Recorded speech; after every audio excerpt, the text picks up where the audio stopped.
غیبت کیا ہوتی ہے؟ اس کی تعریف کی جاتی ہے عربی میں ذکر کا اخاک کا بما یکرہ، اپنے کسی بھائی کا ایسے حالت ایسے الفاظ میں تذکرہ کرنا کہ اگر اس کے سامنے یہ بات کی جاتی تو اس کو ناپسند ہوتی، یہ غیبت ہے۔ اگر پتہ ہے مجھے فلاں فلاں اتنا برا ہے، فلاں فلاں عورت اتنی اچھی نہیں ہے فلاں، تو میں اس کو کیوں دوسروں کو جا کے بتاؤں؟ مجھے کیا ملے گا اس سے؟ یہ غیبت بہت ساری لڑائیوں کی جڑ بنتی ہے یہاں سے، اس لیے اس سے بچا جائے۔ غیبت کسی کے عیب بیان کرنا، اگر تو اس میں شرارت مقصد ہے، نوٹ کریں یہاں پہ ایک چیز میں ایڈ کر رہا ہوں، اگر تو اس میں فتنہ مقصد ہے تو اس کو عربی میں نمیمہ کہا جاتا ہے۔ نمیمہ، غیبہ اور نمیمہ میں فرق یہ ہے کہ غیبہ ہوتا ہے صرف دوسرے کا عیب بیان کرنا، بس آپ کا کوئی مقصد برائی کا نہیں ہے، آپ کا اس کو ذلیل کرنے کا مقصد نہیں ہے، آپ کا لڑانے کا مقصد نہیں ہے، اس کو بولا جاتا ہے غیبہ۔ اور نمیمہ یہ ہے، نمیمہ چغلی جسے کہا جاتا ہے نا ہماری زبان میں، اسے عربی میں نمیمہ کہا جاتا ہے۔ چغل خوری کہ کسی کا عیب اس نیت سے بیان کرنا کہ ان کی کوئی لڑائی ہو جائے، ان کا کوئی جھگڑا ہو جائے، ان کا کوئی اختلاف ہو جائے، وہ اس سے بڑا گناہ ہے۔ تو یہاں غیبت کو اتنا بڑا گناہ کہا گیا ہے۔ ایک مثال مشابہت دے گی کہ کسی کا مردہ بھائی پڑا ہو تو اس کا گوشت کاٹ کے کوئی کھائے گا؟ کوئی نہیں کھائے گا بھائی، مردہ، اور وہ بھی انسان، اور وہ بھی بھائی۔ جتنا وہ بری چیز ہے نا، غیبت بھی اتنی ہی بری چیز ہے، کیونکہ جب ہم کسی کی عزت کو کھا رہے ہوتے ہیں نا، کسی بھائی کی غیبت، کسی بہن کی غیبت کر رہی ہوتی ہے نا، تو ہم اس کا گوشت کاٹ رہی ہوتی ہیں۔ دیکھیں، انسان کی عزت اس کے جسم کے اعضاء سے زیادہ ویلیو رکھتی ہے۔ کسی کی عزت، کسی کی جو عزت ہے نا، عزت نفس، وہ اس کے جسم کے زخم ہونے سے زیادہ ہے۔ وہ ایک شعر بھی عربی کا سنا ہوگا نا، جس کا مطلب یہ ہے کہ تلواروں اور نیزوں کے نشان مٹ جاتے ہیں، لیکن کسی کی زبان کے اور باتیں کی ان کے نشان نہیں مٹتے۔ تو جو باتیں اور تانے ہوتے ہیں نا بعض دفعہ، وہ کبھی کبھی دل کے اندر چبھ جاتے ہیں۔ تو یہ جب ہم غیبت کر رہے ہوتے ہیں نا، تو اس کی وہ والی چبھنے، وہ والی سائیڈ جو اس کی عزت والی سائیڈ ہے، اس کو ہم کھا رہے ہوتے ہیں، اس کی عزت کے مردے کے گوشت جو کاٹ کے کھا رہے ہوتے ہیں۔ اس کو تشبیہ دی گئی ہے۔ پھر فرمایا لوگوں، اللہ سے ڈر جاؤ، اللہ سے ڈر جاؤ۔ یہ ہے وہ اصول جہاں سے مسلم معاشرے میں دراریں پڑتی ہیں، اختلافات ہوتے ہیں۔ اسلام ایک ایسا دین ہے جس نے اللہ کے حقوق پورے کرنے کے ساتھ ساتھ بندوں کے حقوق بھی پورے کروائے ہیں، اور جہاں سے راستہ نکلتا ہے برائی کا، وہ راستے بند کیے۔ اور آخر میں فرمایا ان اللہ تواب الرحیم، اللہ تعالیٰ جو ہے وہ توبہ قبول کرنے والا اور رحم کرنے والا ہے۔ یاد رکھ لیں کہ کچھ ایسے مقامات ہیں جہاں پہ انسان کو کسی کا عیب بیان کرنا جائز ہوتا ہے، جسے غیبت نہیں کہا جاتا۔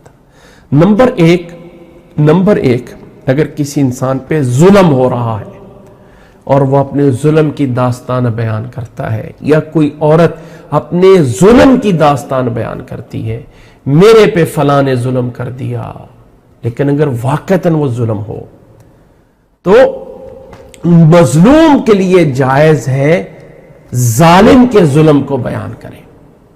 مظلوم کے لیے جائز، اگر واقعتاً خامد ظالم ہے، بیوی مظلوم ہے، بیوی ظالم ہے، خامد مظلوم ہے، بھائی ظالم ہے، کیونکہ غیبت جو ہوتی ہے نا، یہ اکثر رشتہ داروں میں ہوتی ہے۔ جو رشتہ داروں سے اوپر ہوتے ہیں نا، دوسرے لوگوں کی غیبت کوئی نہیں کرتا، ہمیشہ اپنے رشتہ داروں کی غیبت کرتے ہیں۔ یہ خالہ، یہ چاچا، یہ چاچی، یہ فلاں، غیبتیں یہاں آ کے ہوتی ہیں۔ تو ہاں، ظلم ہے تو اپنے ظلم کو بیان کر سکتے ہیں، اور وہ بھی اس لیے کہ ظالم کو ظلم سے روکنے کے لیے۔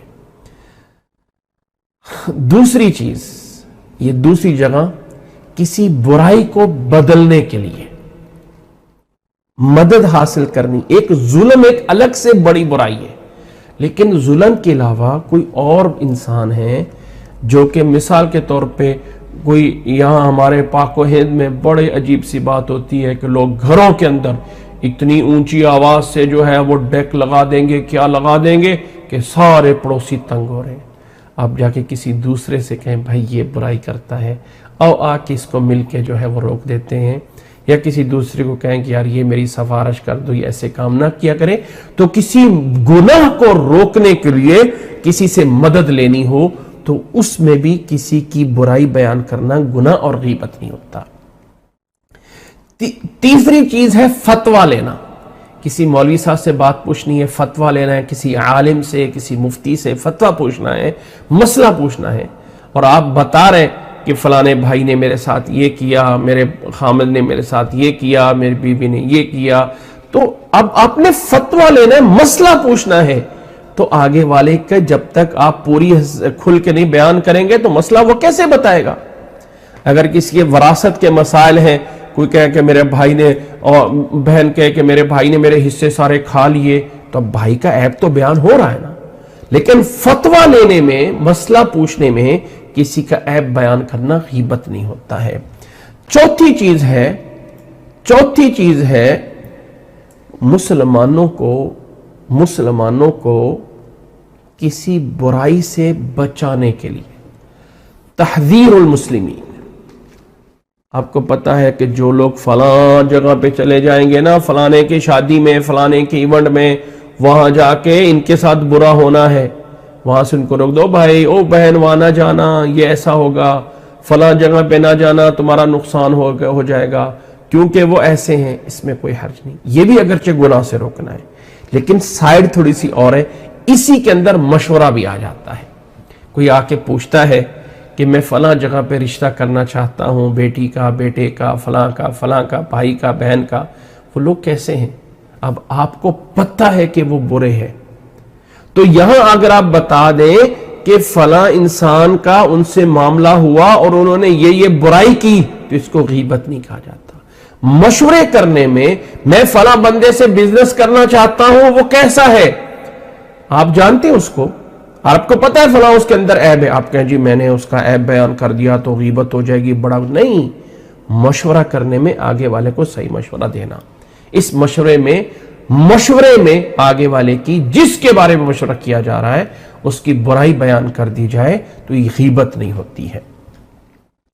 اسی طرح پانچویں چیز، ایک ایسا انسان جس کا گناہ سب کو پتا ہو، میڈیا پہ کھڑے ہو کے بری باتیں کرتا ہو، اپنے گناہ کو ساری دنیا کو دکھاتا ہو، تو ایسے کسی انسان کا گناہ بیان کرنا یہ اس کی غیبت نہیں ہوتی۔ یعنی جس انسان نے اپنے گناہ کو خود عام کیا ہوا ہو، تو ایسا انسان جس کا گناہ سب لوگوں کو پتا ہو، اس کا گناہ کا ذکر کرنا یہ غیبت نہیں ہوتی، یہ غیبت نہیں ہوتی ہے۔ اور آخری اور چھٹی چیز یہ ہے کہ کسی کی پہچان، اب مثال کے طور پہ برے نام رکھنا کسی کے یا برے الفاظ سے، اب کسی کی پہچان بڑھ جاتی، اب کوئی بندہ ہے اس کا نام ہے لنگڑا صاحب، کوئی بندہ ہے اس کا نام ہے لولا صاحب، کوئی بندہ ہے وہ فلاں صاحب، تو اگر کسی کی نام پڑ جائے، یعنی کسی کا کوئی پہچان ایسے الفاظ سے بن جائے، جیسے کہ وہ احادیث میں راوی آتے ہیں، اعمش آتا ہے، اعمى آتا ہے، اعمش اور اعمى، یہ نام اچھے نہیں، لیکن ان کی پہچان ان لفظوں سے، لوگوں میں نام یہ پڑ گئے۔ اب کسی کا نام جو ہے وہ شریف ہو اور اس کے کام بڑے برے ہوں، تو اب نام کا کاموں سے تو کوئی تعلق نہیں ہے نا۔ تو بعض دفعہ کسی کا نام ایسے پڑ جاتا ہے، ہمارے گاؤں میں ایک لوگ ہیں، ان کا نام ہے ہاتھی والے، یعنی ان کا پیچھے جو ہے نسبت ہے، یہ فلانا کون، وہ فلانا ہاتھی والے۔ تو اب ہاتھی تو بڑا جانور ہے، لیکن اب وہ پہچان بن گئی۔ تو اگر پہچان میں کسی کا نام کوئی برا ایسا آ جاتا ہے تو وہ غیبت نہیں ہوتی۔ یہ 6 جگہ ہیں جہاں پہ غیبت نہیں ہوتی، اس کے علاوہ کسی کا عیب بیان کرنا جائز ہے۔